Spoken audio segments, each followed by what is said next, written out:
Previously on Congress Circus. May I please raise a parliamentary inquiry? What is your parliamentary inquiry? Thank you, Mr. Chair. The rules of the committee says that this committee only acquires jurisdiction on matters of nonfeasance, misfeasance, malfeasance. And under Section 2, Okay. Ang point is, naka-contain lang doon sa sinabi niya yung categories eh, right? Okay. Mr. Chair of the rules, there should be a prior determination whether or not these malfeasance, nonfeasance, and misfeasance are directly or specifically relating to the persons charged of this. Has this committee made a prior determination of this? And if so, when did it happen? And where is the order specifying that the committee has just reached a prior determination? This is very important. Yun yung interesting sa akin eh. So okay, nagkaroon siya ng distinction between referral at Motu Proprio, di ba? Motu Proprio is just Congress own initiative, di ba, the committee. And then yung referral is actually yun yung like this is a privilege, di ba? Privilege speech ba yun? Oh, and then how does that work, right? May referral and then ibibigay, i-refer sa tamang committee. And then kailangan nila ng prior, kumbaga yung ni-report kung bakit ba nagkaroon ng implied na ba dun yung subject for inquiry, like the person, parang implied na eh, no? Implied na, okay, makes sense, okay. Important, Mr. Chair, because the rules also says that after determining or making a prior determination, this committee will set an order, and that is the only way that this committee acquire jurisdiction over the person's subject matter of this inquiry. And that Okay, yun yung person, tsaka lang, so si VP sinasabi niya, no? particular order of prior determination will set out the parameters. If I can make a comparison, Mr. Chair, in regular court, it is called pre-trial order, where the parameters of the inquiry, the presentation of evidence or explanations or allegations are limited to that set of stipulations. So considering, Mr. Chair, and I assume that there is no prior determination, I do not think how we can start the meeting today because we are supposed to observe the rules. I'm referring to Section 2 of the rules of this committee, Mr. Chair. Thank you.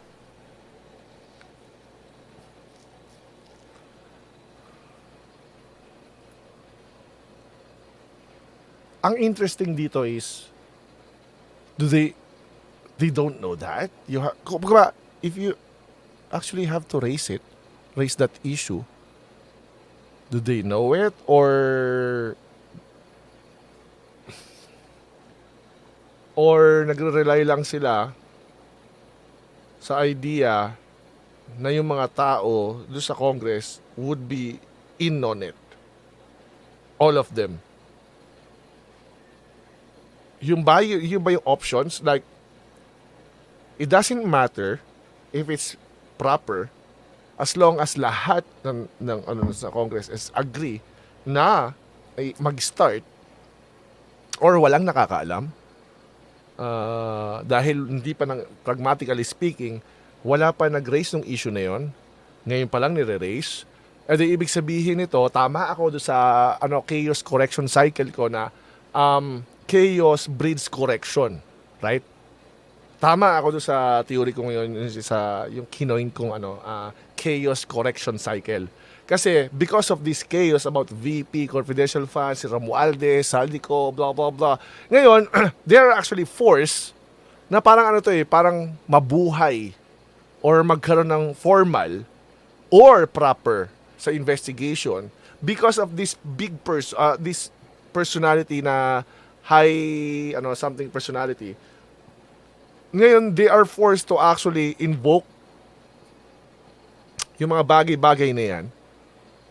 Then, people, ito yung sinasabi ko na, in the end, we actually, ito yung sa chaos correction cycle, tayo yung nakikinabang, right? Because now, we know. Right? Lumalabas yung prescripted. I know, because of the chaos correction cycle, right? They are actually forced to use that Dahil dito sa high profile na personality na to na si VP, ngayon nagagamit yan, nalalaman natin, lumalabas, tama yung sinabi ko, na chaos breeds correction, since ito is naglalabasan na yung mga information about kung how to properly do it. This is good, right? Because nag-a-attack yan sila, and then gumagamit na sila na ngayon ng mga na napoprotektahan din at the same time yung mga tao na pumupunta sa hearing because of this.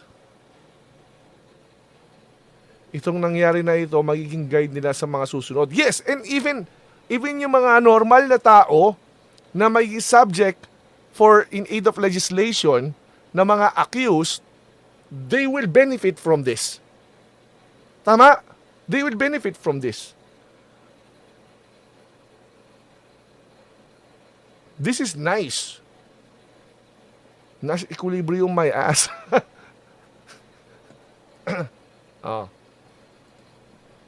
Thank you. To answer that, Congressman Marcoleta, we have already ruled on the preliminary determination a while ago.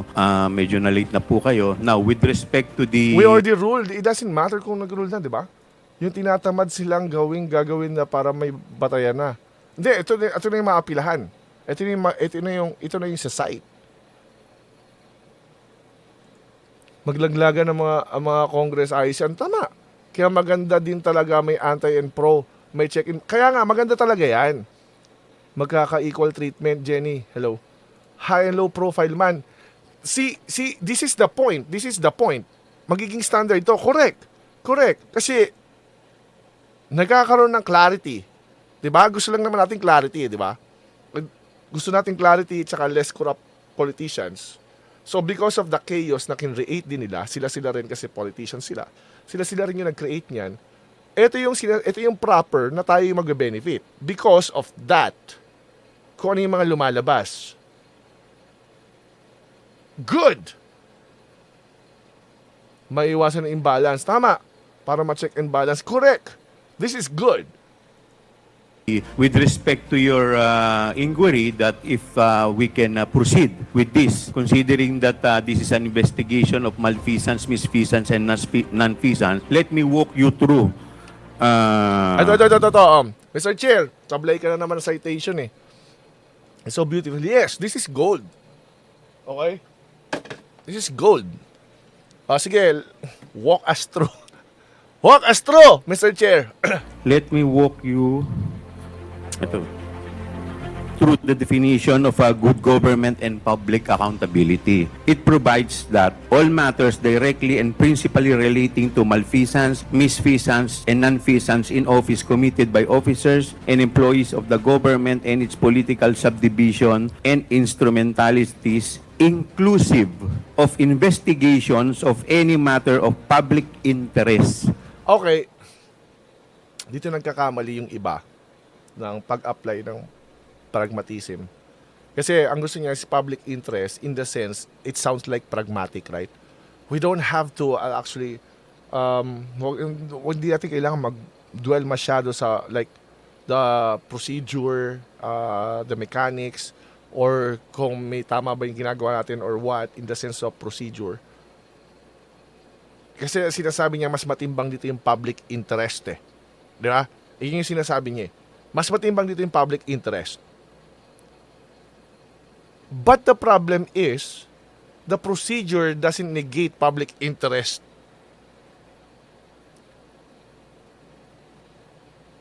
There are no contradictions here. You can still do that with the proper procedure. Tsaka, yun na nga mismo yung motive mo para gawin ng tama yung procedure because of public interest. You don't want to squander it, right?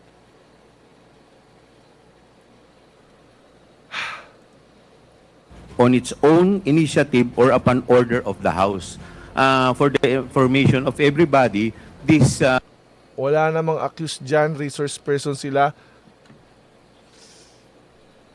So, resource person sila, pero OVP lang yung target. OVP lang yung may information, OVP lang hawak ng COA, and then yung privilege speech is tungkol sa OVP. Right. Okay. That's not what we heard, buddy. That's not what we heard. I'm sorry. The issue on confidential fund is a matter of public interest. See, ito na, public interest yung ano niya eh. Public interest yung gusto niyang i-weigh, yung mas mabigat, right? Yun yung nilalaban niya sa procedure. Pero hindi naman sila hindi naman sila mag-contradict eh. Doing it properly doesn't negate public interest. So, I think si Mr. Chair is sumablay na naman dito. Mr. Chair! Ko-contempt ka namin.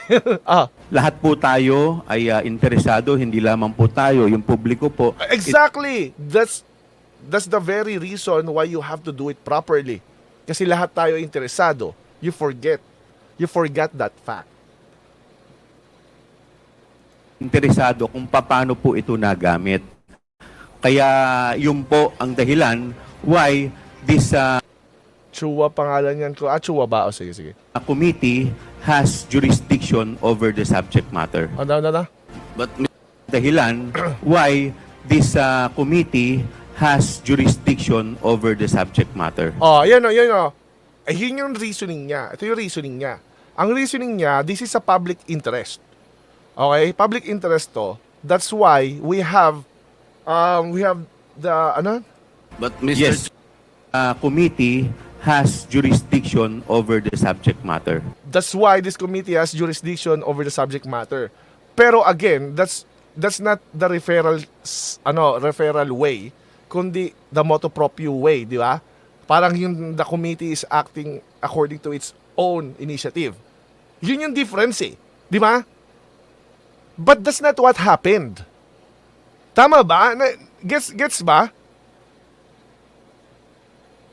Tama, gets, yung public interest na yon, kung Motu Proprio siya, meaning, you acted on your own initiative.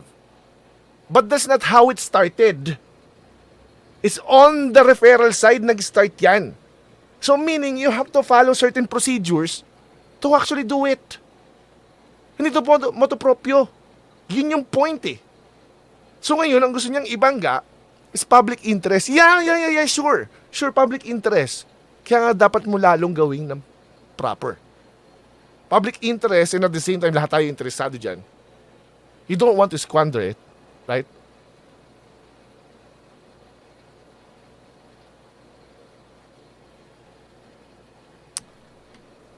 Kung ganyan argument ni Chuchu, edi tama din yung sinasabi ni Marcoleta na kailangan lahat ng CFA pinata. Exactly! Yan din yung part. Kaya nga nagko-compliment yung argumento ni ni Gloria Macapagal tsaka ni Marcoleta. Kaya nagko-compliment yung dalawang yun as parang sync attack talaga. More on defense. I'm sorry, hindi siya attack, more on defense. Kasi yung pagkaka-explain niya is actually parang pagkaka-explain niya, he was referring to Motu Proprio eh. Di ba? Tama mo ah? But Hindi lamang po tayo, yung publiko po, interesado kung of public interest. The issue Tingnan nyo kung paano niya ina-explain ah.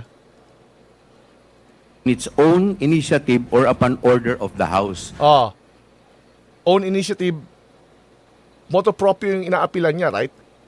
For the information of everybody, the issue on confidential fund is a matter of public interest. Yes. Lahat po tayo ay interesado, hindi lamang po tayo, yung publiko po, Yan ang interesado grounding, that's fine. Hindi naman yan dispute. kung paano po ito nagamit. Kaya yun po ang dahilan. Pero ang question kasi, paano napunta sa attention ng committee na yan? Right? Yun yung question eh. Paano napunta sa atensyon ng committee na yan yung issue ng confidential funds? Is it referral or Motu Proprio? Motu Proprio ba yan? Motu Proprio. Tama, di ba? Nagigis yung point, right? Hindi dito tanong kung public interest ba o hindi. Kasi hindi naman ninenegate ang public interest yung procedure eh. Ang question is, paano napunta sa atensyon ng committee na yan yung issue ng confidential funds? Right? Paano napunta? Yun yung question eh. Motu Proprio. Kung Motu Proprio nga ba, yun yung pagkaka-explain niya, right? Parang sa the way he explained it, parang Motu Proprio. O, pakinggan natin, tingin nyo ha. Why this committee has jurisdiction over the subject matter. But Mr. Motu Proprio yung sinasabi niya, right? Build up nila. Di ba? Motu Proprio, hello. Di ba? Motu Proprio yung sinasabi niya. Chair, Congressman Marcoleta. Mr. Chair, under Section 5, there should be a record of preliminary determination. It says that the Yung sinasabi ni Marcoleta is about referral cases, right? proceedings in the preliminary investigation or determination shall be recorded through stenographic notes. What you were mentioning are motu proprio cases. Exactly. Yan nga, tama. Motu Proprio na yung sinasabi. Yung sinasabi ni Marcoleta is the referral cases. I am assuming that this committee started by way of a referral because of a privileged speech delivered on the floor by one of us. And so this So it's a freaking referral case. Di Motu Proprio. Yan yung sinasabi niya. This is the main subject matter of this committee meeting, and to which we should first determine preliminarily whether or not this committee acquires jurisdiction. And I demand a record of preliminary determination under Section 5, because it says, upon termination thereof, Mr. Chair, the chairperson shall issue an order which shall recite in details the matters taken up. So what are Exactly. Debunk ka, Mr. Chair. Kasi ang sinasabi niya, Motu Proprio. Pero the way they acquire, they know that napunta sa attention ng ano yan, is on recommendation, referral. Right? So kung referral case ka, kailangan mo mag-undergo ng procedure. Right? Gets? Yun yung sinasabi ni Marcoleta. the matters taken up, Mr. Chair? I think we should be able to comply with these elementary rules as specified in the governing rules. Well, considering that we are still we have yet to proceed to the interpellation, we are still in the period of recognizing the resource person as well as the witness. Oh, pinaghiwalay mo na naman the resource person as well as the witness. I thought they're all witnesses. They're all resource persons. Interviewin mo nga yan kayo si Congressman Marcoleta. Sana naman, hook me up. Press 1, Cong, kung payag ka. Press 1, Cong, kung payag ka.